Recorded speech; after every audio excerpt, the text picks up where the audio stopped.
Hey, good morning, good afternoon, good evening, everybody. Welcome back to another Conversations on Retail and the University of Arkansas Supply Chain Department. My name is Mike Graen, and we're going to be having a really fun conversation today. Maybe not so fun, maybe kind of a difficult conversation because there's challenges in retail as we well know. Especially in the asset protection, loss prevention space, and we've got a couple of really industry seasoned experts in this space. I'm going to have them come off mute and basically introduce themselves. Joe, you want to go ahead and introduce yourself and tell the audience a little bit about yourself? Great. Thanks, Mike, for having me. Hello, everyone. Joe Coll. I lead asset protection for Macy's department stores. My teams have direct responsibility for our total stores organization, our supply chain group, as well as all of our fraud strategies for our private label cardholders. Been in the industry now for 27 years, and all of those at Macy's department stores. So certainly have seen a lot throughout the course of the past 27 years, but happy to be on with you and Brand. What percentage of people are still with the company that they joined? That is a pretty impressive stat you just provided there. So congratulations. It's awesome. Awesome. Brand, how about yourself? Yeah. So thanks again for for the invite to chat with Joe Coll and Mike. Brand Elverston, 22 years, Walmart, and independent space ever since in the emerging tech, uh, disruptive tech. I hate that word, but that's kind of where my passions are in the non-traditional provider space. And so anyway, glad to be here. Awesome.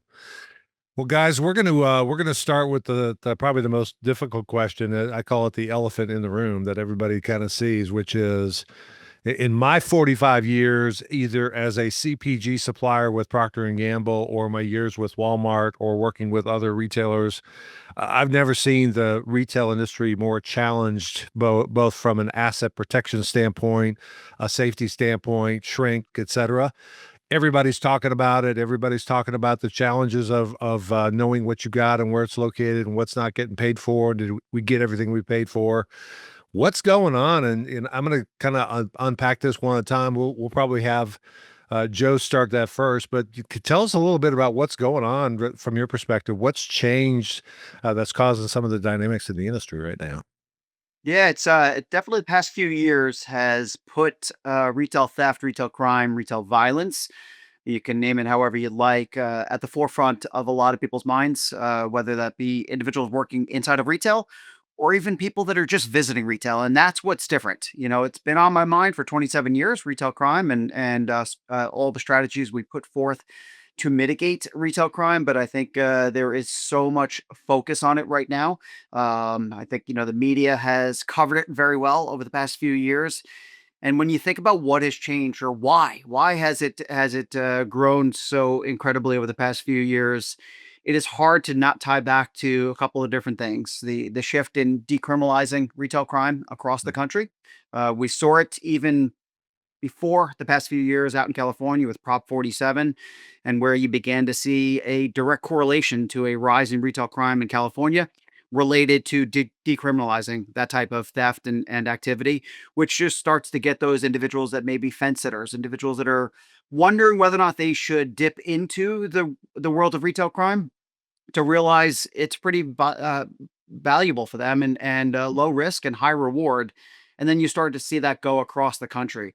I will tell you though, coming out of 2024, I'm feeling like we've had some significant movement in 24 legislatively. There's been a lot of district attorneys that have engaged on this topic, and a lot of the trade associations are due a lot of credit for helping bring them to the table with the retailers. You know, forever we have worked with law enforcement, but I think in 24, the work that we have done with district attorneys, with elected officials, to get them to better understand the impact of this, for them to understand it's not victimless.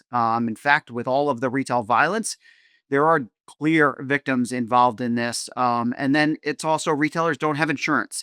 They don't just write off this type of loss that's happening inside of retail. All of that has given me confidence that we're starting to turn the tide. And as recent as last week, our CEO, in discussing retail earnings with Wall Street, mentioned that we had seen an improvement in our retail shrink. So that was nice to see, nice to celebrate that as an organization. We've just got to build on that, and we've got to continue at this process that we've done. Yeah, for sure. Well, here's the other one that I've seen, and I've spent a little bit of time on the West Coast. And unfortunately, you hear customers complaining because they normally had the stores that they went to. I go shop at that store, and because of the situations of either security or safety or just pricing, et cetera, people are shutting down stores, and so that's not fair to customers either. And that's a big part of that.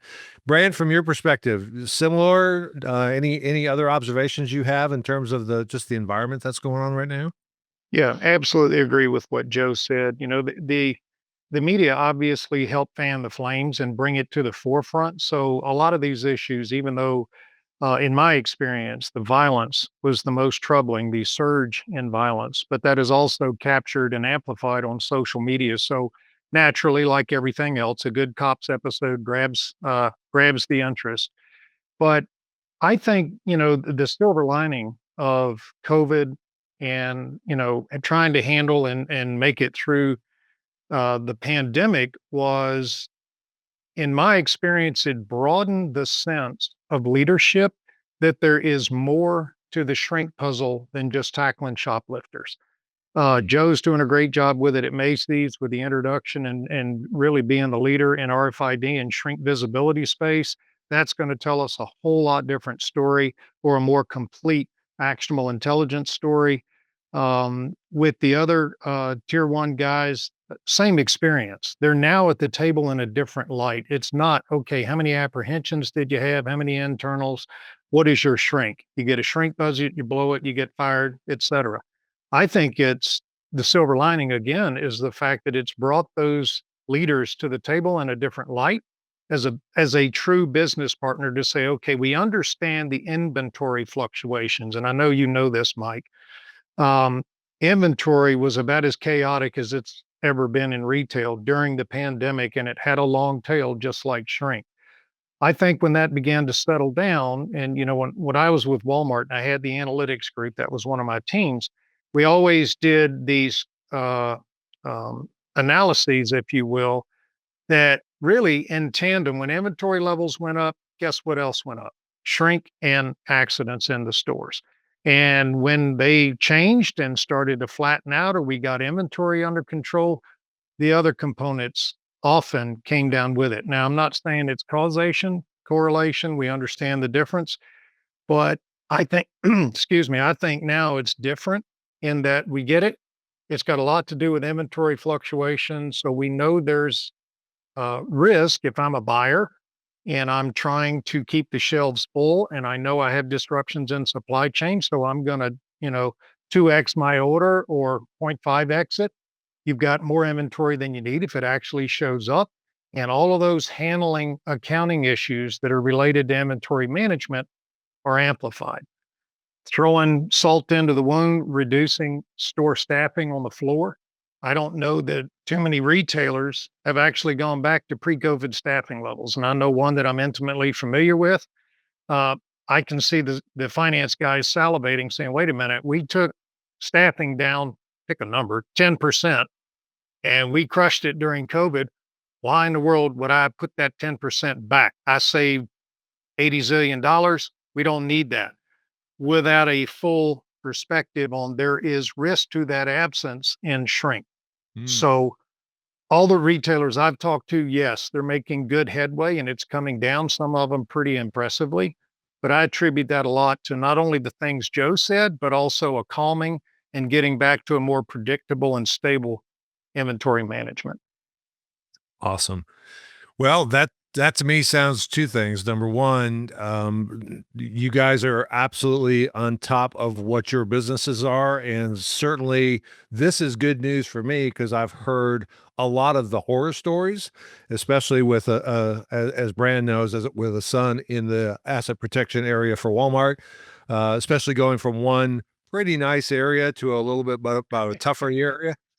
For sure. We'll get into specifics about where that is, but that the fact that you're seeing a little bit of a positive light is really, really good. And I know, and you mentioned it just a second ago, Brand, but you know that we are not only looking at monitoring and operating this, but also looking at different things that we can do, both process and technology. And Joe, I don't mean to embarrass you, but you have been the absolute shining light in the industry from my perspective, around leveraging different technologies in a store. And clearly, Brand already mentioned it, the work that you've done with RFID. Our good 100%. friend, our good friend Tony D'Onofrio has this chart that he got from the e-marketing folks. I'll give him credit because I love Tony. I love the stuff he puts out in terms of new things that are going on. But obviously, Macy's, I would consider to be an apparel retailer. Obviously, RFID is a very high priority, and Joe, you're kind of you're the tip of the spear, if you whether you wanted to be or not, in terms of leveraging this thing. So help us understand how this technology and other technologies that you're looking at. Obviously, don't share anything confidential. How do you continue to put tools in the tool bag that allow us to be able to stem the tide of some of the things that we've been talking about?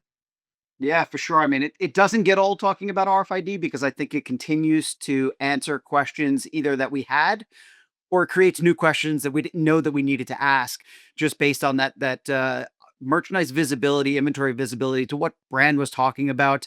It helps us even understand as we look at total retail loss. You're absolutely right. It's not about just making those apprehensions at the doors.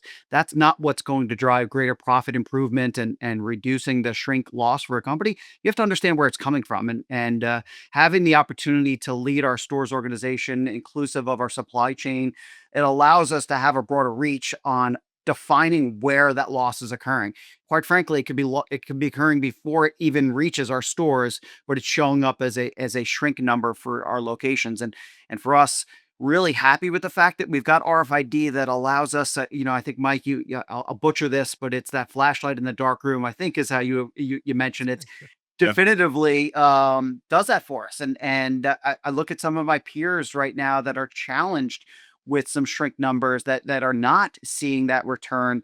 I credit the RFID not only because it's helping us make sure we've got the right in stocks in our locations at the right time, but it's also giving us the real time information on the strategies we're putting out there. Are they working or are they not? And if they're not, we don't have to wait until we take a financial inventory to be able to pivot. So we are able to make those incremental changes month over month to be able to see the difference that we need to drive the return from a profit improvement standpoint. Yeah, really exciting. And what I'm seeing, frankly, is everybody from a retail perspective, not only in the apparel space, but in the brand and general merchandise space, the electronic space, the sporting goods. And now we're starting to see retailers get actively involved in the food space. And obviously, I don't think you're going to be selling food anytime soon, Joe, but Macy's may decide they want to do that. But not only using that information for on hand accuracy, as well as what left the store without getting paid for, or what did we pay for that we never got. Also using it for recalls. I don't have to recall everything, for adjusting, for markdown purposes, all of these other kinds of things, because literally with RFID, you're literally saying, I can put a unique license plate on every selling unit, which is really, RF is what everybody gets excited about because it's the cool thing. It allows you to count real fast.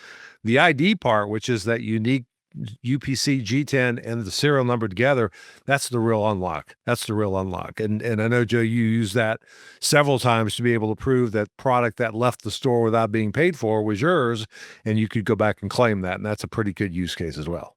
For So, sure.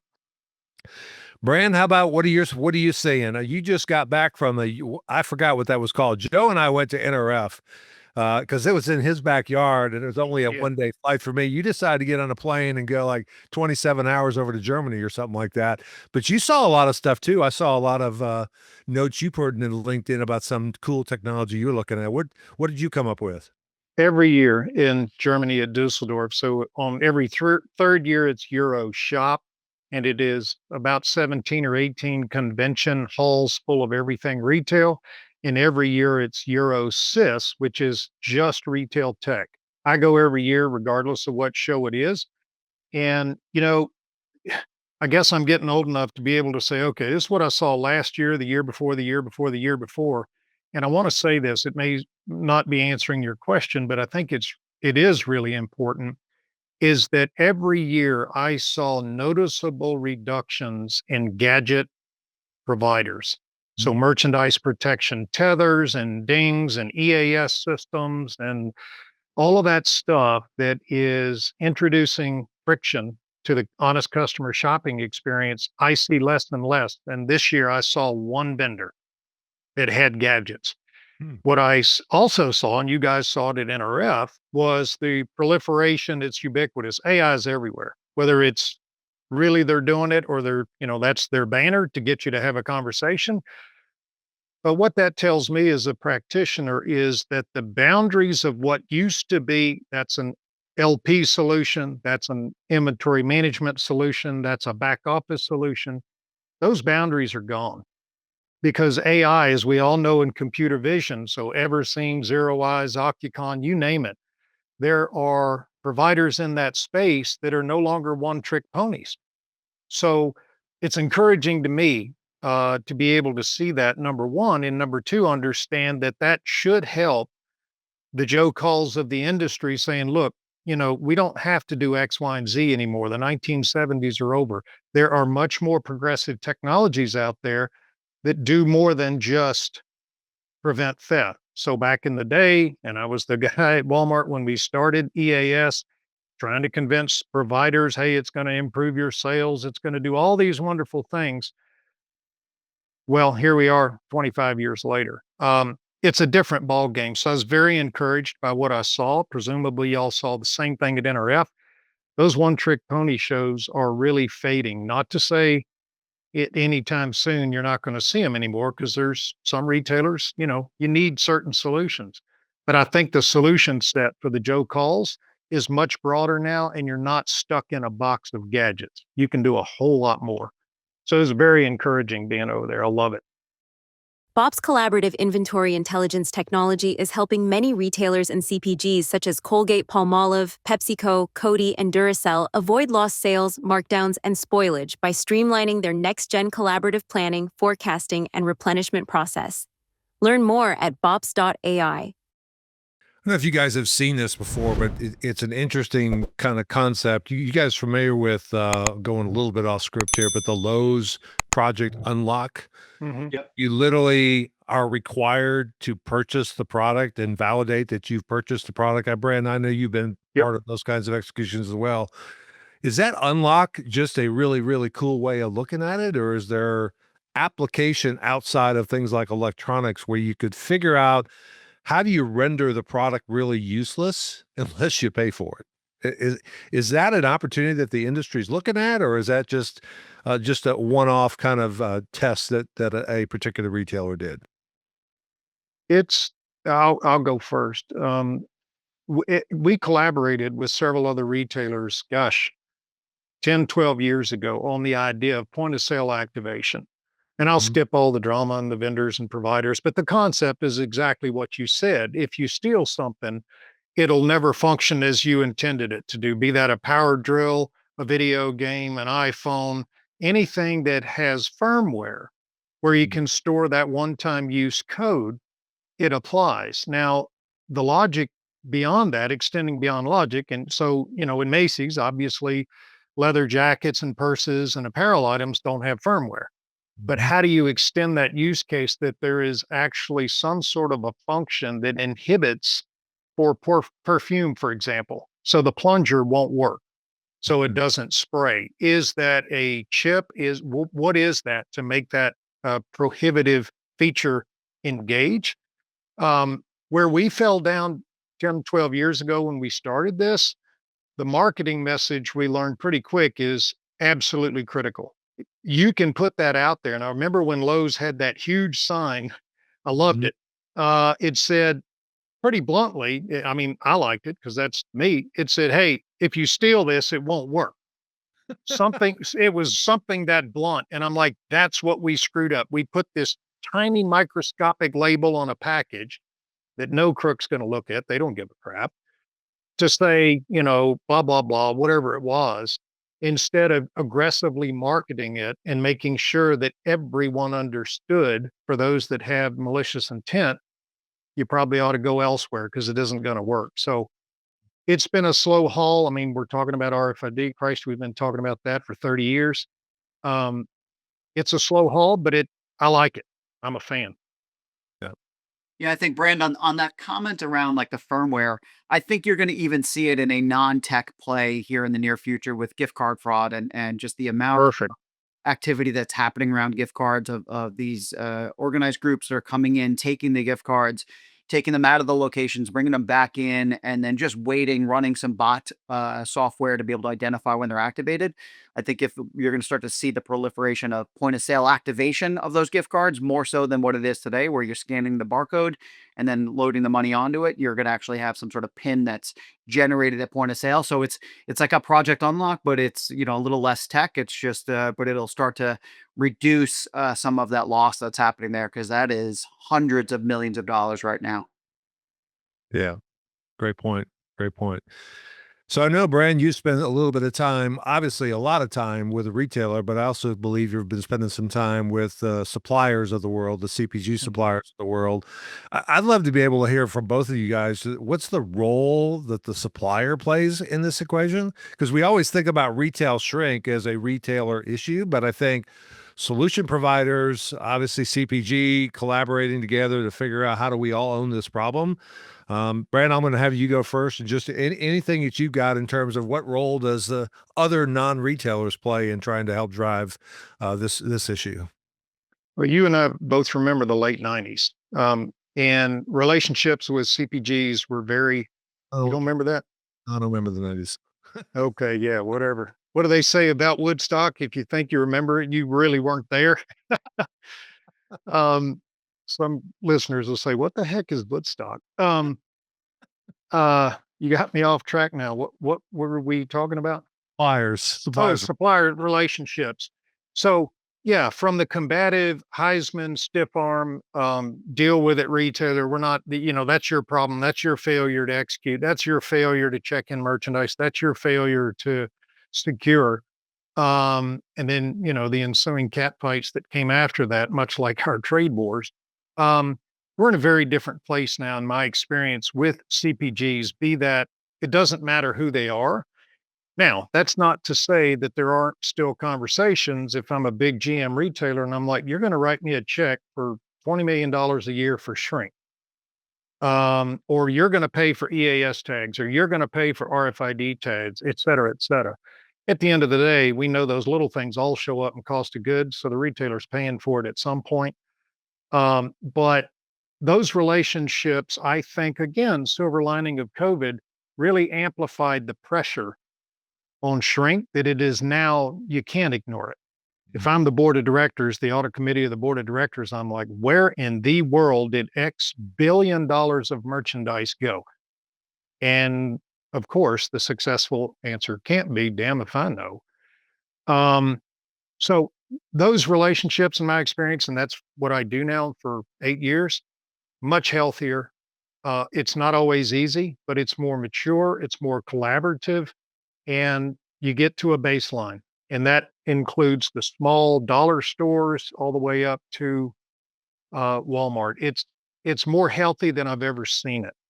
Mm. It really is. It's again like the technology. It's encouraging because there are more solutions out there. You know, if I'm a CPG, I know, and part of what I do with the CPGs is educate them on what is available. So when you do have to go to that retail meeting and get throat punched on shrink, you can come to the table with something other than no. You can Mhm. say, look, there are multiple computer vision providers. There's RFID, there's X, Y, and Z. Again, back to my comment earlier, the leadership, the Joe Colls of the industry have a more more options now than they ever have. Think about the late 90s. You had EAS, and we thought we were being sexy at Walmart telling vendors they had to change the packaging of the product. That's all we had. And a lock and showcase and a retired cop at the door. Um, much different today. Mm. Yeah, I think Brand, that comment of collaboration is probably the most important that you mentioned. There go back to Mike, your first question that we kicked off this podcast around like this rise of retail theft. It has forced people to have to collaborate. And quite frankly, we'll put a spotlight on somebody that's not, whether that be from the retailer side or even the CPGs or suppliers. Everyone's got to be at the table, not trying to point a finger at saying it's somebody else's problem. We collaboratively own this, and we've got to make sure that we're all doing our part, whether that be the stewards of the business that are getting inside the four walls or beginning at the manufacturing portion of this. Yeah, and Joe, I'll call you out a little bit in a good way because I see you doing lots of external congratulations with law enforcement and the partners that you have in the law enforcement agency. That's only going to help, right? Because they're time starved. They got to make choices on where they spend time in their product. But to me, retailers that are going above and beyond to engage law enforcement partners and have really good, positive working relationships with them certainly help that for sure. Yeah, like I said to you before, I mean, forever we've had great relationships with law enforcement. Past few years, though, with the amount of shortage of law enforcement out there, early retirements, this movement of anti-law enforcement has forced people to say, you know what, I'm going to get out. I was going to do 25, 28 years. I hit 20 and I'm out. And they're having a hard time getting individuals to come in and backfill those jobs. So finding those individuals that are really helping us fight the good fight and when you talk organized retail crime, it's not somebody coming in, it's not a teenager taking a, candy bar and walking out with it. They're highly complicated and you need individuals that have the patience to work those investigations alongside retailers.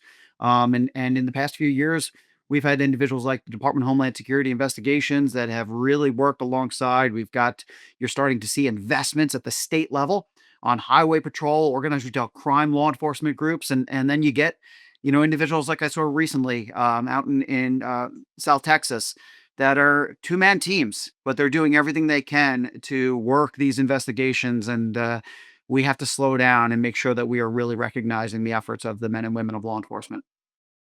Wiliot's visibility platform connects the digital and physical worlds using IoT pixels, battery-free smart tags that push data to the cloud in real time without human intervention.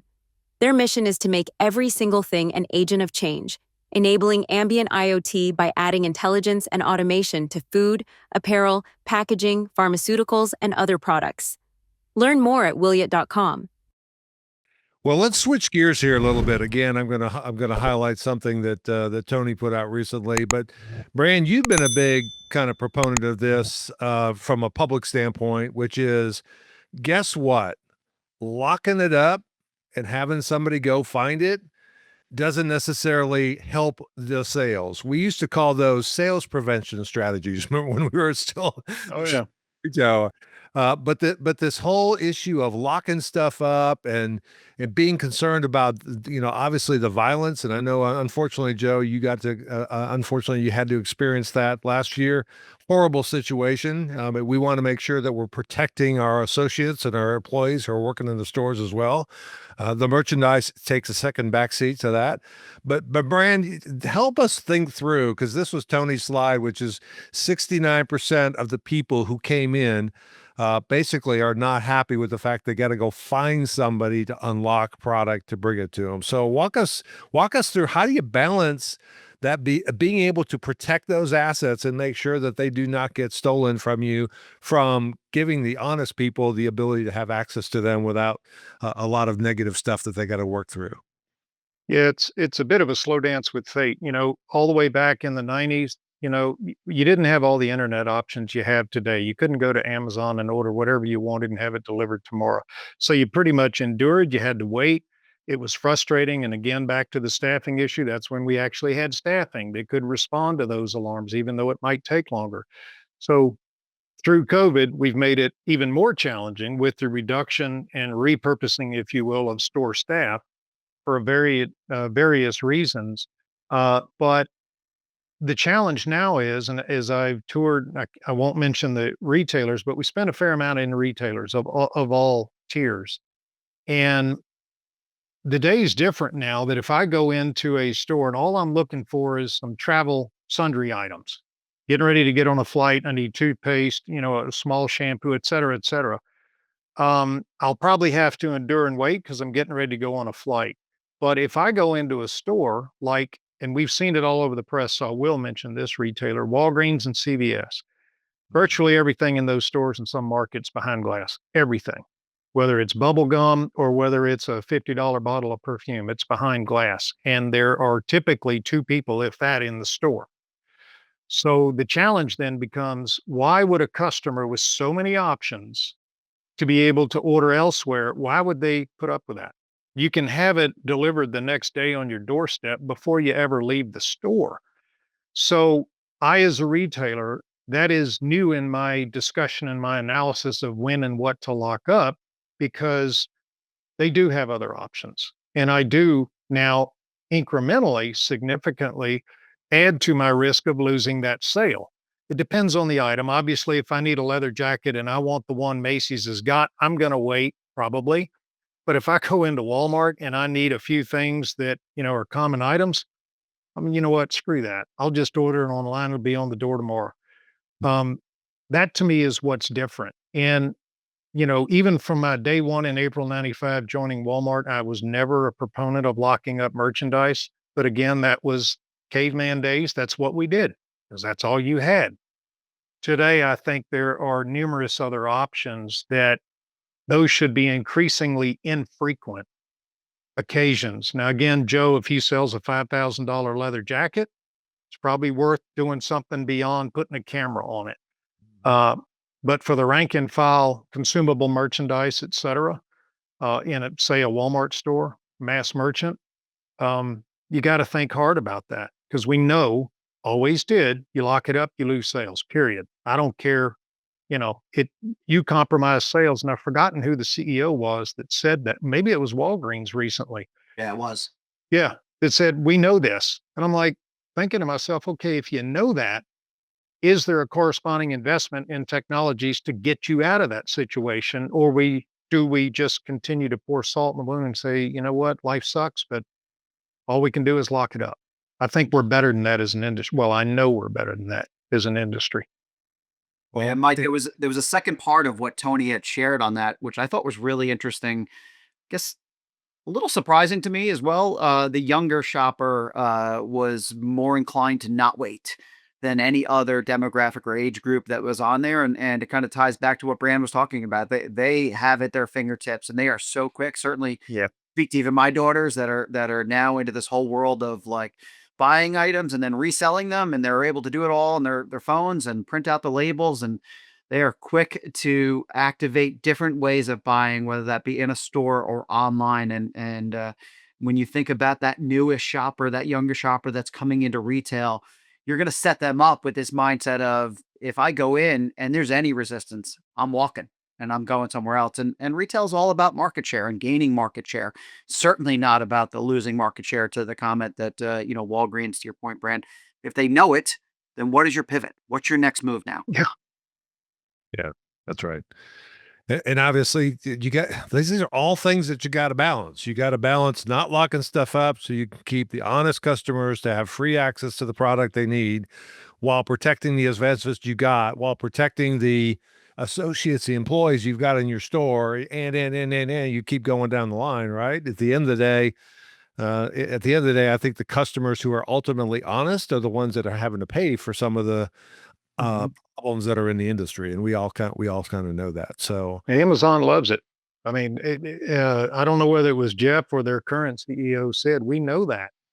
We know why incrementally we're seeing sales go up. Certainly during COVID, because you didn't have other options for a period of time there. But yeah, it's good for them. Yeah, it's it. And I'll just point to something here on this slide, Mike. You've got talk about violence. What's certainly interesting is there is definitive violence inside of retail. We know that, but there's also perceived violence, and perceived violence is, you're in a store shopping and somebody comes in and they clear off an entire shelf into a garbage bag and they run out with the product. To many customers, that's violent. That is such brazen, and there's a risk they're going to run me over. They if I happen to just be walking in when they're running out, I don't know what may happen from it. So there is two levels to the type of violence that's happening, and we even see it even inside of our retailer, where colleagues and customers see large scale theft and they say that was violent.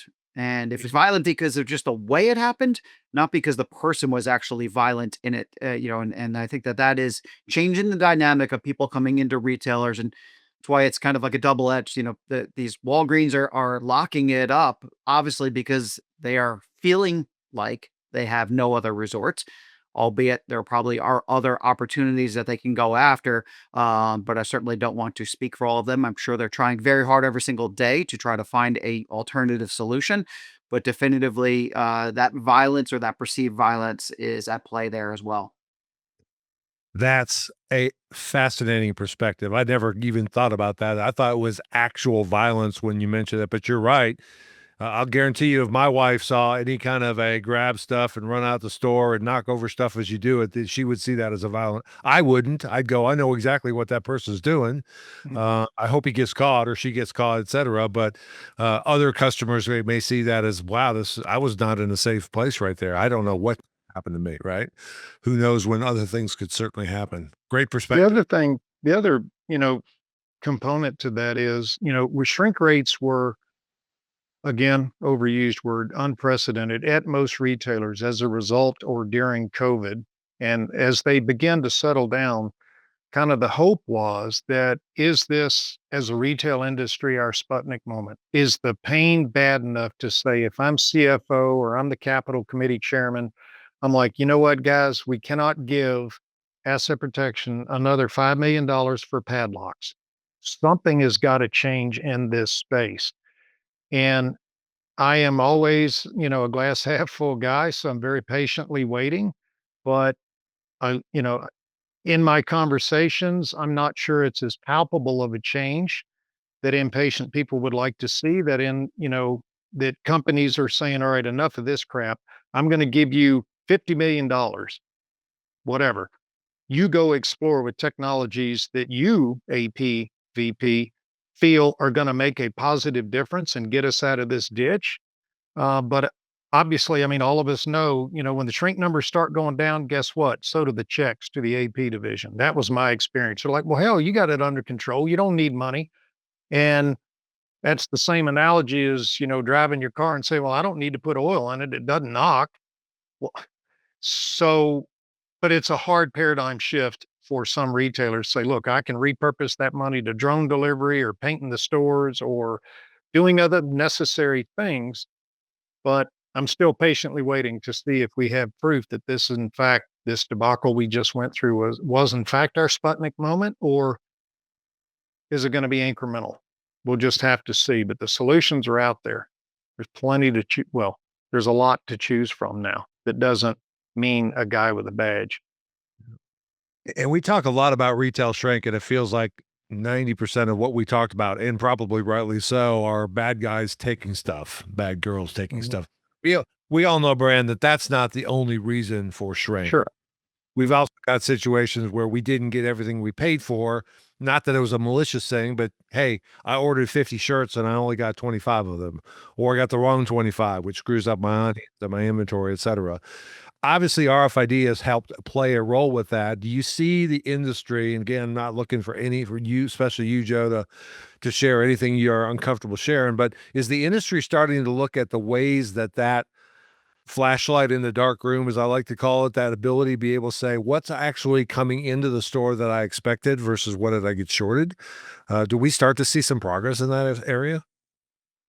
I would certainly like to believe so, and that's part of why for the past, geez, what feels like a lifetime, maybe 7 years, we've been so vocal on the shrink visibility to it because it was early on, the first few years where we got into RFID from a shrink visibility standpoint, we kept it to ourselves. It was that secret sauce, but to the brand said it, it's been around forever. And it's like one of those that people just continue to question of like, will it do what it needs to do? Or, as you just described, you're supposed to get 5 yellow shirts and you got 5 red shirts. The stores don't even sometimes know that they got that grocery invariance disruption. And if it wasn't for RFID, they wouldn't even know that. And then you start thinking about at some point, somebody made a decision to buy the yellow shirts because they were informed based on data that that's what the consumer wants. But when you ultimately get the red shirts instead of the yellow, you're left scratching your head saying, we didn't actually get the sales that we wanted to. Why didn't the customer, adopt to the item they wanted? Well, you didn't get what you were supposed to, either because the vendor didn't have the product, or I hate to be questioning, but sometimes in the world of asset protection, you wonder if there's an aspect of some people saying, "Hey, I've got it on a shelf. You're a big retailer. You probably won't even notice if I threw in this in the box because I can't actually get this off my shelf, and you'll just absorb it into your retailer." And I Mm. think in the past few years, we have really driven that flashlight onto that and being able to beat down that substitution, that vendor sub, as well as the Yeah. short chip. And short chip isn't talked about enough in the industry. It definitively is happening across the industry, and RFID is one of the tools. I'm certainly sure it's not the only that can be out there, but vendor short chip is a real thing, and it unfortunately for many just shows up as the bad guy, bad girl must have stolen that product out of a retailer. Yep. Yep. That's a really good point, Joe. And with the CPGs, my challenge to them, because I'm not a retailer anymore, so I can say things more freely, is pick your CPG, and I'm talking merchandise suppliers to general merchandise. How do you know what you just charged them actually went? Convince me as a retailer that I know if I'm CPG X and I shipped 55 tractor trailer loads of product X, how do you know? Because nobody's counting that in mass retail. It doesn't get counted until inventory in the store. And then to Joe's earlier point, that's when we see and often mischaracterize the source of the loss as they stole it instead of it never left Shenzhen.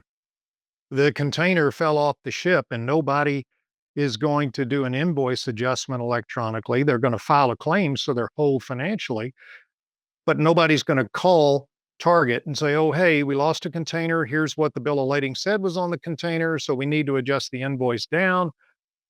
That in well, it's not my estimation. It's a result of my research as supply chain. Those conversations don't happen. So to Joe's point, it doesn't show up until it's in the store. And then all of a sudden it's all theft. So yeah, that's a great point, Joe. So we've talked a lot about what retailers will do. We talked a lot about what suppliers will do. What about our solution provider partners? I'm sure that several of them are listening intently with a couple of experts like you guys. What's your key message to some of the solution providers out there? How can they get actively involved and help be part of the solution to this problem? Brian, you want to take that first? Yeah. If you asked me that 5 years ago or when I was at Walmart, I would say, and I'll clean it up for this broadcast, get off your butt and bring me innovation. I'm tired of buying EAS tags or tethers or lock and show cases. The landscape's changed. It's like I, had mentioned earlier, the computer vision to me, if I were still in the chair, two things would be on my list: RFID and computer vision coupled. Because 1 + 1 is not 2 in that scenario. 1 + 1 could be 6. Yeah. And it takes that special appetite to be able to understand, look, these are force multipliers that together bring me more than they do individually. So from the supplier perspective, I see, and when I talk to the smaller firms in Dusseldorf in Germany, that's what I do. There's still a little bit of fuzziness on exactly what you're trying to solve. How do I make an impression with Joe Coll in 30 seconds with my solution before he's already turned his head and said, "Guys, you are way off. It's not even close. And by the way, I don't have time to be your mentor for 2 years to get the right product."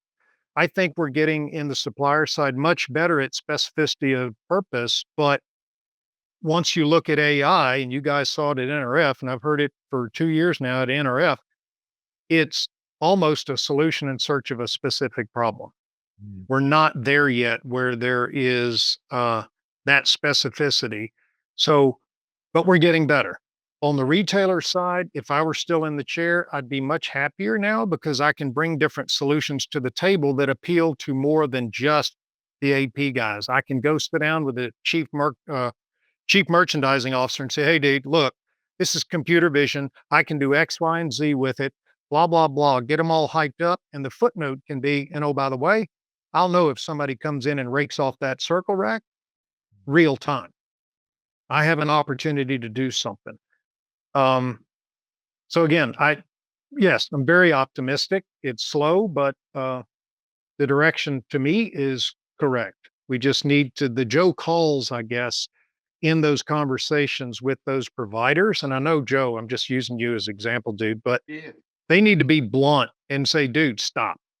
Stop telling me you're going to solve world peace and tell me how you're going to protect my circle rack of leather jackets or whatever the product is. Or how are you going to give me inventory visibility throughout the supply chain from OEM in Shenzhen to my back door? How can you tell me, yes, and confirm you received everything I billed you for? Mhm. So there's still room to go there, but optimistic. Yeah, I think that the world peace example is like what AI has been Yeah. labeled as of like, you know what, just deploy AI and it will solve everything you need. You know, if the solution providers are listening, you know, we need to crawl, walk, run Yeah. methodology for AI, not try to sell me that it is going to be everything and anything. But I think to your point, Brand, it is definitively computer vision is a force multiplier. It's something I say on a regular basis now. We, for years, have store detectives, AP managers in our stores that are using their own two eyes to look at video to see what's happening. And by the way, they were looking at video that was black and white at times and grainy and lines going through it to what they're looking at today is 4K video. If they can see it with their eyes, how does computer vision, how does machine learning start to be able to be that force multiplier to say, I've looked at your entire day's worth of video, and here's the 10 things you need to go look at now versus asking somebody to hope to find something, to hope to Mhm. be looking at the right camera at the right time, at the right angle to be able to see what they need to notice what's happening inside of a store. Wow. That's powerful. That's powerful. So you guys know my favorite question at the end of these podcasts, which is, okay, I asked you a lot of questions. You gave me a lot of great answers. What did I not ask you that I should have? Any closing comments? Well, Brand, we'll let you go first. Any closing comments, or is there something you said? I wish I could have mentioned this as part of this. I'll let you go first. Yeah, my nirvana would be, and again, sitting back in my seat at my former employ, is meaningful capital to actually push the boundaries of what I do in a retail store instead of coming to me frustrated that I've locked stuff up and the buyers beat me up because I cost them 3 points on margin and lost sales. Give me real money. Mm. And it depends on the retailer you're in, but you're in my experience, 50, $80 million for a few projects is not going to, move the needle much for them, but it will make a world of difference in what I can engage in that solves more than just the malicious intent component of my problem. So to me, if we could get over the hump on capital allocation and Joe Coll could get two, three, 4x what he typically gets for exploration, not just payroll, but CapEx, OpEx, forget that. Real money to invest and a clock to be able to say, okay, Joe, we're going to let you go to, MIT's Lincoln Lab and you can go up there and here's 50 million bucks and come back with a computer vision solution that's actually going to be able to do X, Y, and Z. That to me means not only are we at the table, we're also getting real money. Because as we know, you can be at the table and not get a friggin' dime, but Mm. you're at the table. Yep. So that to me is it. Increase significant capital investment in the problem. Investment. Yep. Investment. Yeah, I don't think certainly computer vision is not going to be cheap. So Yeah. without that understanding of it, but I think it can't solve one purpose. To everything you said, Brand, before, it has to inform the business. We're certainly in the world of asset production. Our goal ultimately is to make our stores safer, to make them more profitable, and ultimately drive top line sales growth for whatever retailer. You insert the name of the retailer, that is the goal there. And where that technology and I'm encouraged at where we have come in the industry. In you look 5, 10 years ago, Mike, you were talking at the beginning about NRF Big Show, in January. 7, 8 years ago, I'd walk that show and there was pockets of things that were of interest to me to where, this past January, almost every single booth has a play of leveraging the technology. So the use case of asset production technology, the sensors that asset production has used for many years are informing the top line sales growth in the business, informing customer experience, informing where you can reduce friction for the customers, because to that point of Amazon loving the fact that there's friction in the stores, Retailers don't want friction. They're trying to make sure that they keep those customers. They don't walk those customers. So being able to make those investments, but truly make those investments be diverse and use cases that impact every vertical within retail is what's so important. Awesome. Awesome. Tremendous job, guys. I can't thank you enough for willing to be invest back to the next generation of leaders that are out there listening to this. These are not easy problems to solve. If they were, we would already had them solved.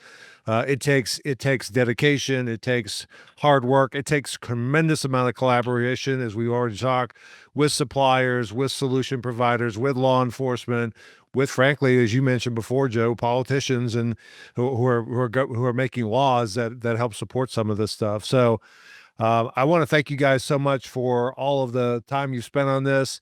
Really, really do appreciate it. I hope we can do it again, probably next year about the same time, because every year you have different conversations, and That's true. am very positive that we're starting to see a little bit of a glimmer of hope in terms of turning this thing around, because it's been an issue for a long time, and it feels to me like folks like you out there in the industry, both Joe and Brand, thank you guys for your participation, and we appreciate it. Thank you, man. Appreciate it. All right, take care.